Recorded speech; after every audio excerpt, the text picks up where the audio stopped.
Esta, de hecho, fue una conferencia específicamente sobre justicia ambiental y educación ambiental. Entonces creo que hay cosas que también va a valer la pena como plantearlas, ¿no?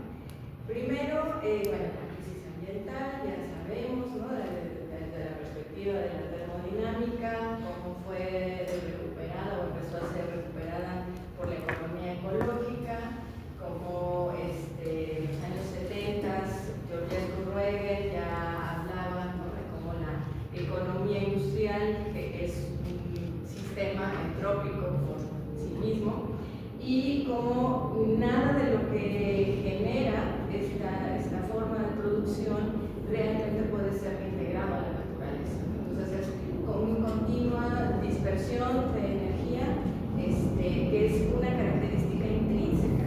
Por eso, pues cuando hablamos de desarrollo sustentables, economías circulares, etc., siempre se hace un recorte muy arbitrario para que cuadre, ¿no? Pero si lo vemos justamente desde la perspectiva de la complejidad, pues lo que tenemos, seguimos teniendo, es entropía, ¿no?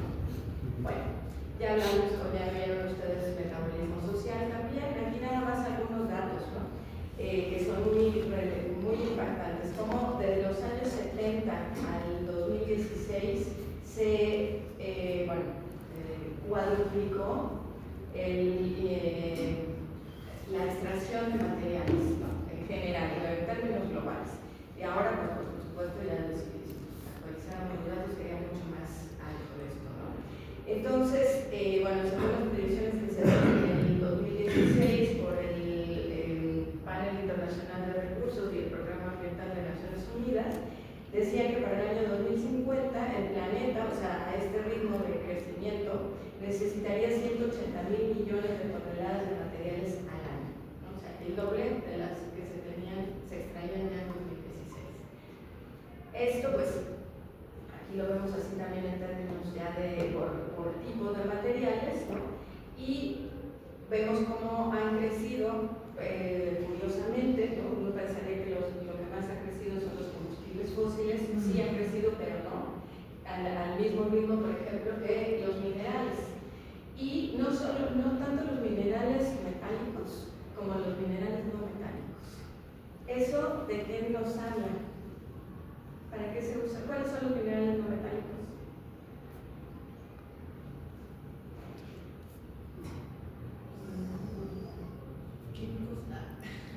Como que nos habla de minería y nos habla pues de tecnología, ¿no? De extracción para la tecnología, por ejemplo para los celulares, extracción de litio. Pero es metálico. El litio es metálico. Eso es arena, grava, cemento. O sea, ¿qué es lo que está pasando en nuestra civilización?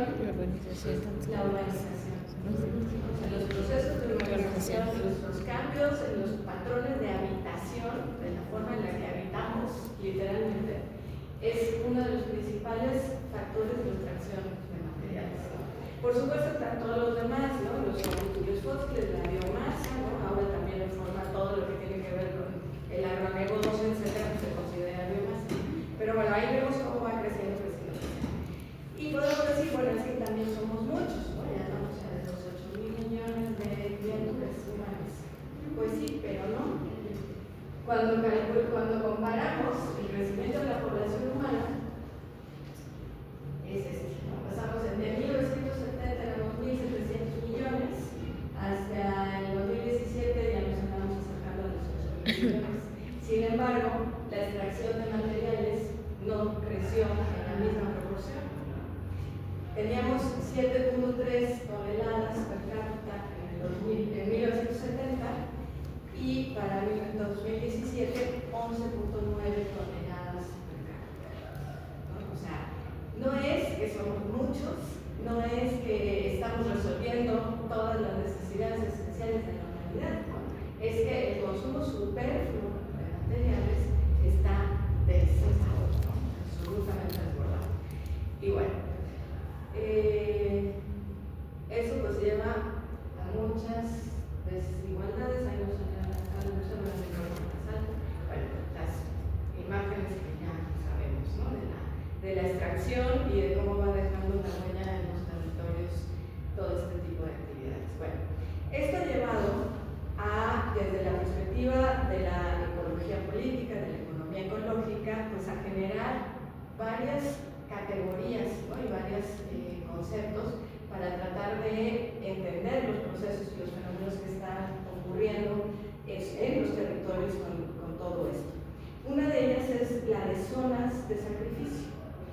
Las zonas de sacrificio, que inicialmente se acuñó este término en Chile para denominar aquellas áreas que tenían que ser, ¿se acuerdan cuando el boom del neoliberalismo en Chile, ¿no? Y que se proyectó como economía emergente a los años 80 más o menos?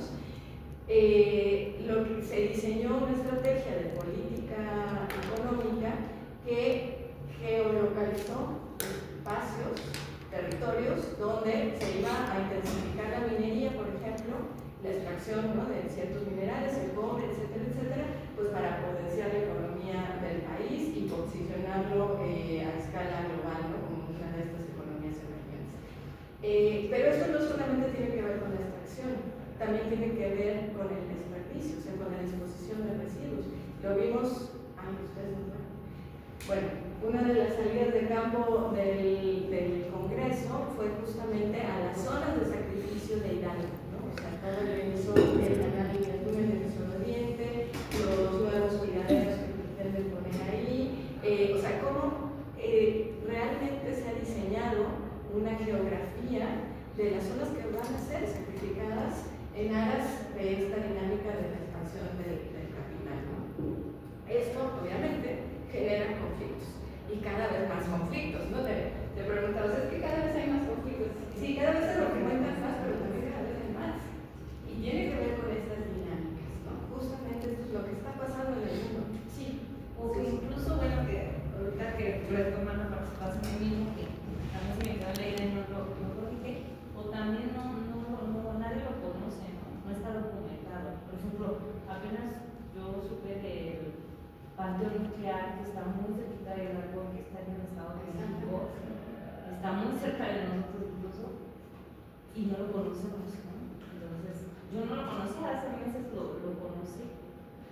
Sí, ese es un lugar. Bueno, ya tenemos la práctica de este semestre, pero hubiera valido mucho la pena volver a hacer ese viaje, porque es así el Toxic Tour, ¿no? De todas las desgracias que le manda la Ciudad de México al estado de Hidalgo, ¿no? Y a la zona oriente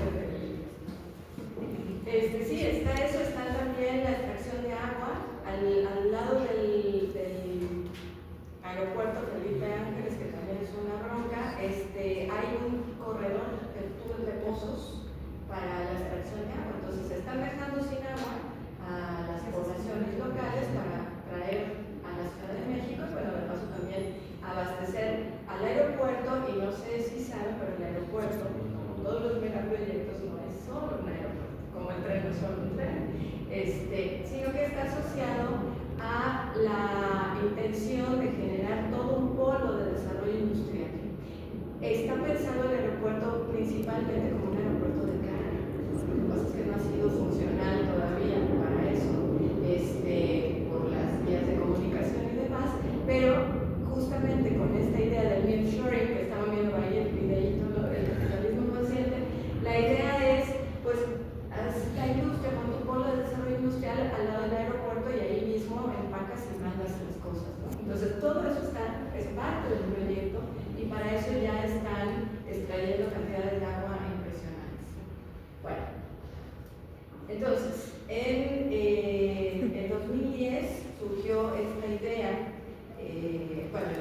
La idea surgió en 2010, pero ya digamos que en el 2014 tomó la forma, ¿no?, el Atlas de Justicia Ambiental, que lo idearon Joan Martínez Alier y la investigadora canadiense, y se albergó esta plataforma en el Instituto de Ciencia y Tecnología de la Universidad Autónoma de Barcelona. Al día de hoy, lo chequé en la mañana, ya van 4.269 casos. Y sí, todos los días aumentan. ¿Por qué? Porque aumentan en la realidad los casos, pero también porque esto ya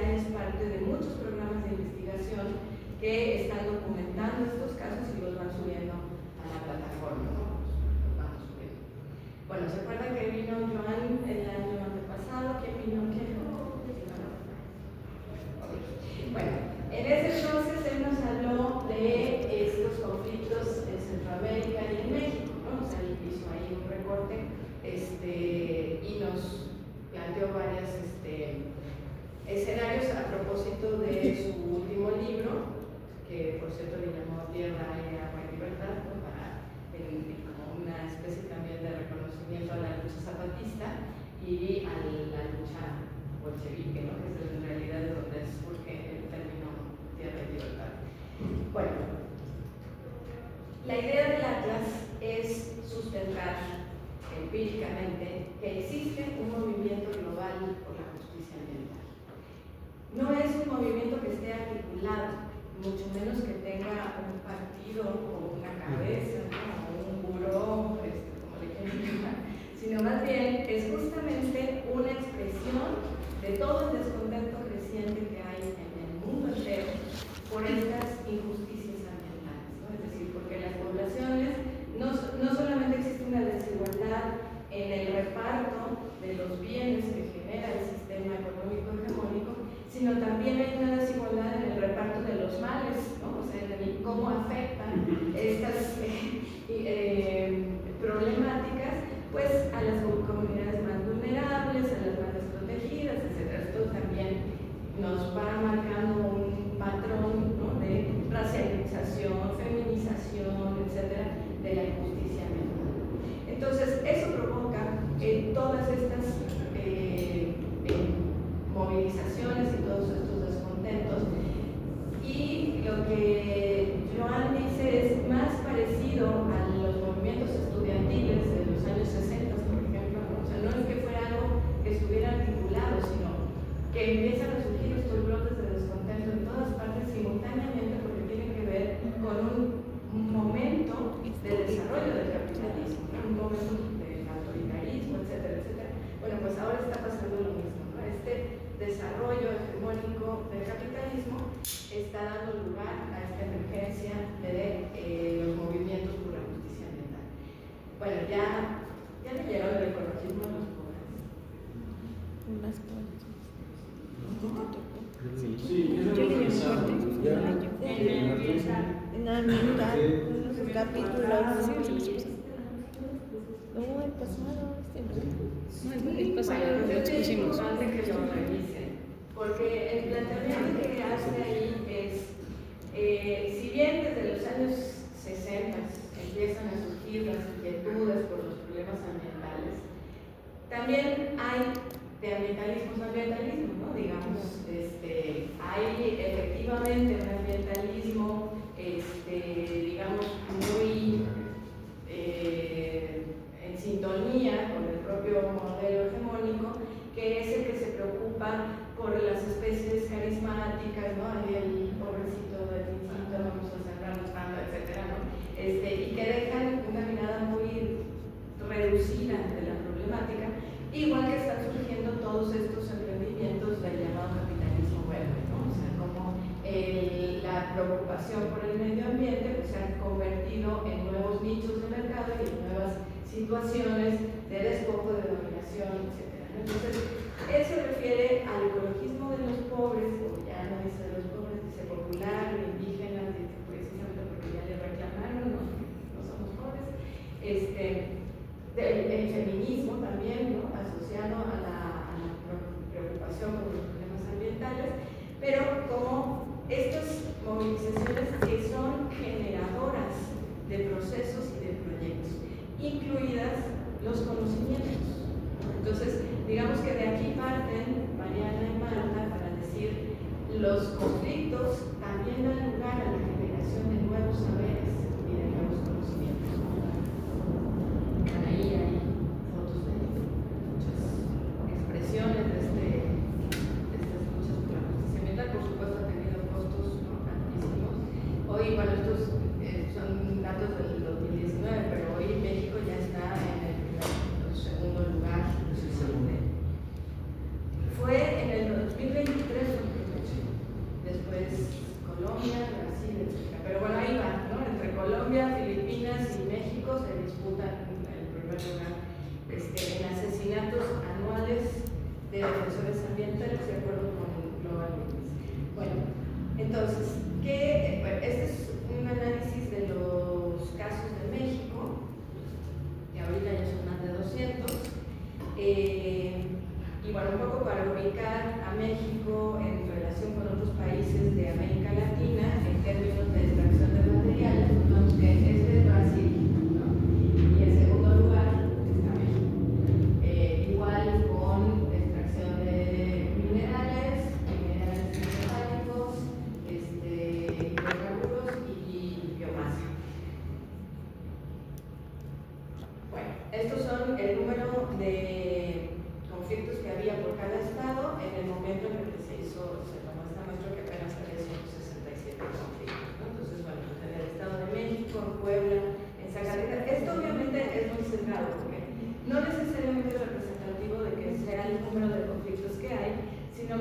el número de investigadores que se han interesado, ¿no?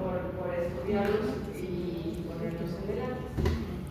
Entonces, bueno, estas son las categorías, ¿no? En primer lugar está la minería con un 24%, después está los combustibles fósiles y justicia climática. Aquí también esto está sesgado, porque cuando se diseñó la base de datos solamente se consideraban combustibles fósiles o energía en general, pero se tenía como una mayor incidencia en los temas de petróleo, gas, etc.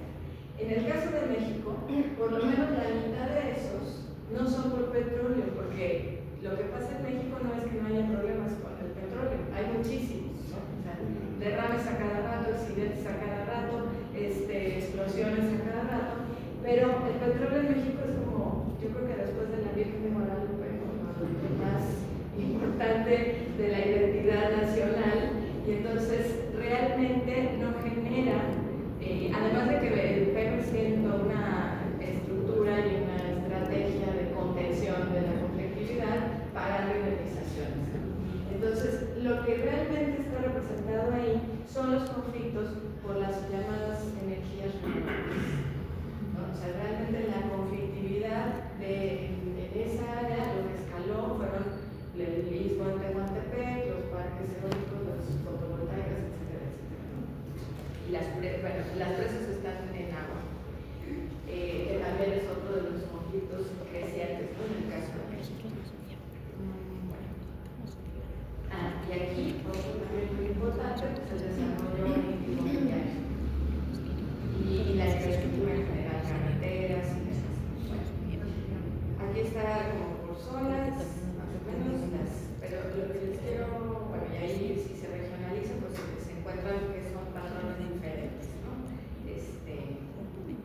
Bueno, ¿cuáles son las principales mercancías? El atlas identifica mercancías que son las que generan el conflicto, ¿no? Que están en juego en el conflicto que se documenta. Y aquí vemos en el caso de México, pues la principal es la tierra, es decir, el despojo de la tierra, el desplazamiento de las poblaciones y el agua, ¿no? Después, pues la electricidad, por eso que les contaba, y bueno, ahí ya va disminuyendo hacia otras mercancías. El tipo de población afectada, pues hay un 55% eran las zonas rurales, ¿no? 25% las semiurbanas, 14% las urbanas y otras que no se especifican muy bien, ¿no? Quiénes son los afectados. Pero entonces vemos cómo esta expansión del interés del capital sobre los territorios pues va avanzando sobre todo sobre las zonas rurales. Últimamente, en los últimos años ha habido más conflictos urbanos también por el tema del agua, por el tema de las puentes, vías de comunicación, etcétera, que están ahí. Bueno, también se registran en el atlas los impactos ambientales que provoca el conflicto, ya sean reales, o sea, ya verificados, o potenciales, porque muchos de los conflictos tienen que ver con lo que la gente percibe que puede ocurrir, no necesariamente que ya ocurrió, sino que puede suceder. Y a partir de ahí, pues se genera también esta situación conflictiva. Los impactos socioeconómicos también son un factor de conflictividad, igual hay reales y potenciales, ¿no? Todos los reportados ambientales.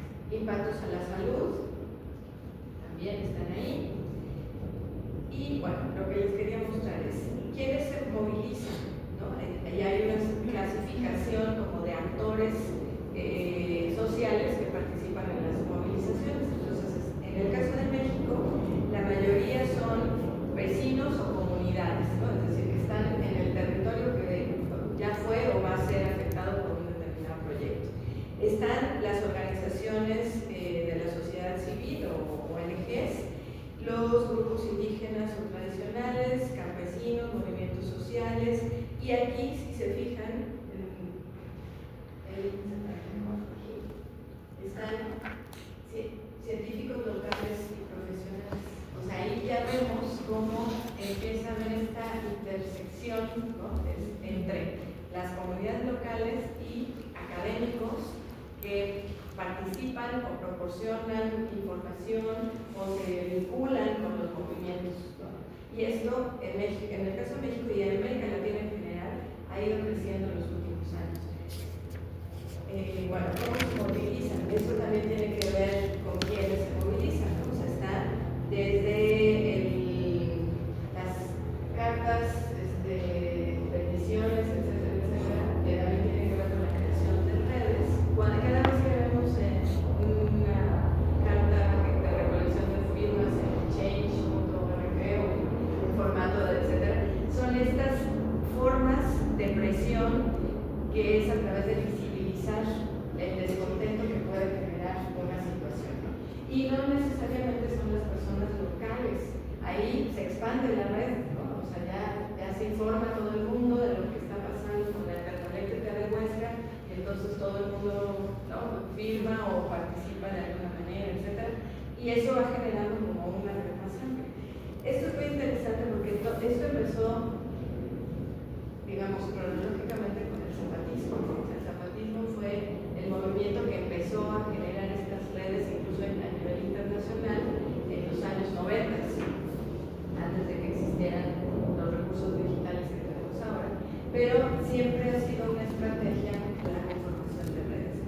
Luego está, y aquí también esto nos explica mucho la participación de académicos y profesionistas especializados, toda la lucha jurídica que se hace, ¿no? Sobre todo cuando se trata de comunidades agrarias o indígenas, etcétera, que utilizan los recursos que están en la ley para movilizarse y para contrarrestar el proyecto. Pero ahí muy frecuentemente pues, se tienen que vincular con abogados o con ONGs especializadas en derechos humanos o en derecho agrario, etcétera, y se va generando también esta sinergia, ¿no? Otro caso que es importante es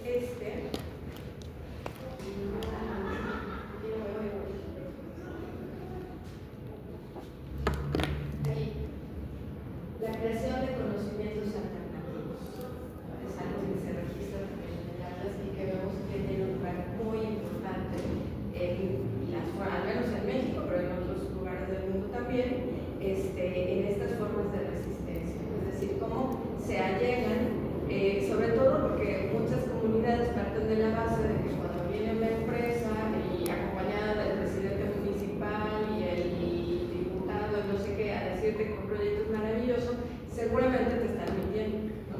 Entonces, ellos buscan otras fuentes de información y se acercan a pues personas especializadas, a las universidades, académicos, etcétera, y se van construyendo esas formas de conocimiento. Entonces, eso fue, digamos, lo que Mariana y Marta quisieron destacar en este artículo, ¿no? O sea, todas las veces que esto ocurre, bueno, están reportadas en el Atlas, si se pueden ver por regiones, por países a nivel mundial, y está presente y está creciendo, ¿no? Cada vez más hay esta interacción entre comunidades locales, movimientos de resistencia y la academia, ¿no? El conocimiento experto especializado. Bueno, aquí está, también se puede ver en el Atlas la intensidad de los conflictos, es decir, si son solamente movilizaciones y protestas en la calle, etcétera, si van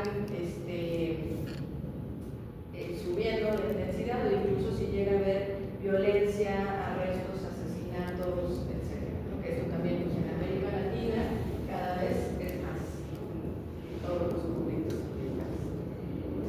Otra cosa que se reporta en el Atlas es qué resulta de los conflictos, o sea, si el conflicto tiene éxito, si logra detener el proyecto, si no lo logra detener, ¿no? Si genera otras formas de organización, si logra algún tipo de replanteamiento del proyecto, etc. O sea, hay un montón de categorías que llegan incluso hasta la represión, la corrupción. Como vemos en México, pues lo que más sucede es la criminalización de los activistas, ¿no? O sea, tenemos un montón de presos y presas que son gente que se ha movilizado por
movilizados, ¿no? en cada caso.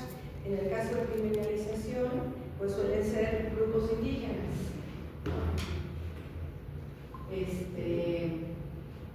los que tienen como mayor incidencia. Y ahí van a ver, bueno, pues también asesinatos, represión, etcétera, como las, digamos, personas o grupos sociales que están en una condición de mayor vulnerabilidad suelen tener estas respuestas más violentas, ¿no? Ya sea por parte del Estado o por grupos locales de interés, que en México, bueno, ya sabemos que el crimen organizado está en todas partes, y funcionan como el brazo armado, ¿no? De los intereses muchas veces que impulsan esos proyectos. Bueno, también hay algunos casos exitosos, pocos, ¿no? En el caso de México, pero ahí están. Y también vemos cómo estos casos exitosos por grupos movilizados, pues la mayoría fue donde se movilizaron comunidades, grupos indígenas, ONGs locales, mujeres, etc. Aunque esto no está separado, porque lo que existe es interseccionalidad, o sea, todos estos pueden participar en un mismo movimiento cada vez más, ¿no? O sea, por este efecto de redes que les decía. Ok, bueno. Y esto, pues obviamente plantea retos bastante importantes. O sea, cuando vemos este escenario, pues tenemos que plantearnos qué está haciendo la educación ambiental frente a esto. O cómo está reaccionando. Bueno, por un lado, esto que justamente plantean Mariana y Marta, es que los movimientos producen saberes y construyen alternativas en el ámbito local, regional y global. Normalmente, los movimientos no se quedan simplemente en, bueno, pues ya se acabó el proyecto, ya todo el mundo regresa, ¿no? A donde estaba y a ocuparse de lo que... Sino ese proceso de la defensa del territorio es tan intensa y genera tantos aprendizajes y tantas buenas y malas experiencias que no pueden, ¿no? Como la mayoría de los casos, volver al estado anterior, ¿no? Ya se dio un paso hacia algo diferente. Y muchas veces eso genera propuestas, ¿no? De muchos tipos, desde escuelas o viveros para reforestar, ¿no? Un espacio que se defendió de la tala clandestina, por ejemplo, ¿no? O generar redes de información y documentación sobre la importancia de los maíces, etcétera, etcétera, y también construir a partir de ahí, ¿no? Campañas, programas de radio o estaciones de radio, ¿no? Que se dedican a generar contenidos sobre las problemáticas ambientales, etcétera, etcétera. Por supuesto, producción académica también, ¿no? Y estrategias de gestión comunitaria, nuevos acuerdos, búsquedas de financiamiento, etcétera, etcétera. O sea, en muchos casos, la mayoría, hay algo después del movimiento, no solamente se queda hasta ahí. Entonces, bueno, estas son... Okay. Y aquí, pues, siendo muy críticos con la educación ambiental, hay un texto que tienen que leer, que escribió Pepe Gutiérrez, Pablo Meira y Edgar González Gardiano en el 2020, donde dice, bueno, ¿qué está haciendo la educación ambiental? ¿No? O sea, ya llevamos 40 años, ¿no? En el 2020, no 50 años, ¿y qué ha logrado? Y hacen una crítica muy dura a la institucionalización de la educación ambiental, ¿no? O sea, porque justamente dicen, frente a estas realidades, ¿no? Frente a esta crisis ambiental, frente a esto que está pasando en las comunidades y en los territorios, no podemos seguir pensando en una educación ambiental, en la ambientalización curricular o en ciertas acciones de educación ambiental, o que la educación ambiental solamente está en la escuela o en las instituciones, ¿no? Tiene que ir más allá, y eso pasa por una profunda reflexión epistemológica de qué es la educación ambiental, qué problemas tiene que resolver y cómo se ubica frente a este mundo la educación ambiental. Entonces, bueno, pues de ahí deriva ya pues yo creo que una corriente que está tomando fuerza, que es la educación ambiental crítica, ¿no? Que plantea Salud. Y que no pasa únicamente por la enseñanza, ¿no? de la importancia de los ecosistemas o de los procesos ambientales, etcétera, sino que también plantea posicionamientos frente a estas realidades, ¿no? Entonces, se entiende como un proceso social más amplio que se posiciona políticamente para demandar cambios de fondo en el modelo predominante. Y bueno, yo diría no solamente la educación ambiental, sino cualquier especialista o profesional de problemas ambientales que se vinculan, ¿no? a este tipo de procesos, pues necesariamente tiene que tener una postura distinta, ¿no? Y ubicarse de una manera diferente en el mundo. Bueno, los procesos educativos pueden aportar a las personas el significado de lo que es ser un actor social histórico, ¿no? Mucho más allá de entender el equilibrio de los ecosistemas, etcétera, etcétera, es, bueno, ya que entendemos todo esto, ¿qué vamos a hacer con eso? Eso es lo que esta educación ambiental se plantea, ¿no? Ok, bueno, y para eso otra vez volvemos a la complejidad, la crisis ambiental y la importancia, como les decía, ya no me acuerdo si cuál se me ha hecho pasado al principio de que tengamos un buen diagnóstico, ¿no? de lo que queremos hacer. Es decir, y para eso nos sirve la complejidad, ¿no? O sea, para no ver solamente una parte del problema que puede ser la que más nos interesa, la que más evidente, sino que tenemos que ir complejizando el problema, porque también hay que reconocer que la educación ambiental no lo puede resolver todo, ¿no? Pero que no lo puede resolver todo no quiere decir que no está obligada a saber dónde está parada, ¿no? Y hasta dónde puede incidir. ¿Sí? ¿Se entiende eso? Bueno, obviamente el pensamiento crítico, ¿no? Y ahí pues hay un legado ya bastante importante, sobre todo desde América Latina. Ahorita estamos haciendo un número especial de la revista Ecología Política sobre el legado del pensamiento ambiental latinoamericano. En la economía ecológica, la ecología política, la ecología ambiental, o sea, hay un montón ya de conceptos y de categorías que se han acuñado desde la y que además se usan en la academia y en los movimientos, porque han sido producto de esa coproducción. Estos nuevos conceptos y estas nuevas categorías y estas nuevas formas de entender y sobre todo también de pensar las alternativas. Bueno, también Miquelet no podía faltar aquí, ¿no? La ética de la otra edad, ¿no? Por supuesto partiendo de ecología decolonial, del ecofeminismo, del diálogo de saberes y la participación activa, decían ustedes, pero también equitativa, ¿no? O sea, no solamente y por supuesto la equidad epistémica, que la vamos a ver un poquito más adelante.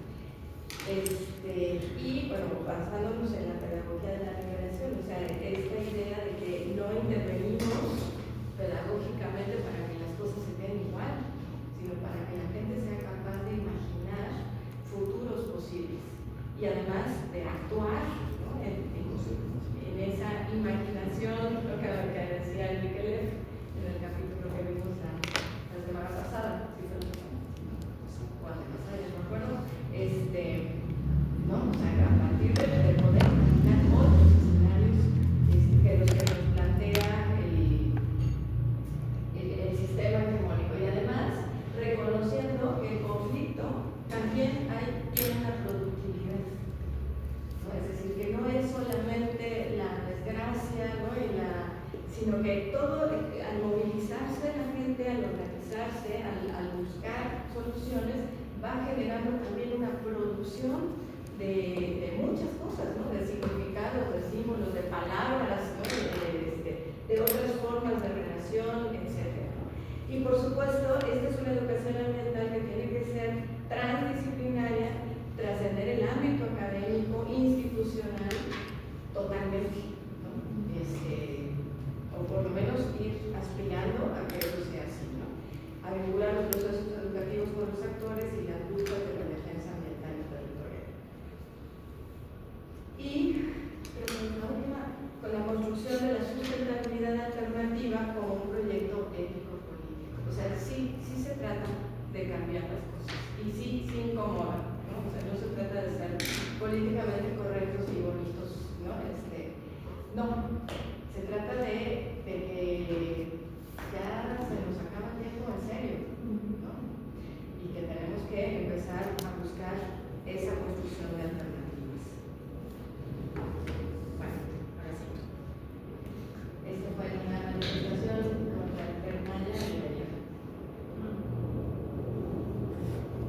Bueno, pues eso era lo que les quería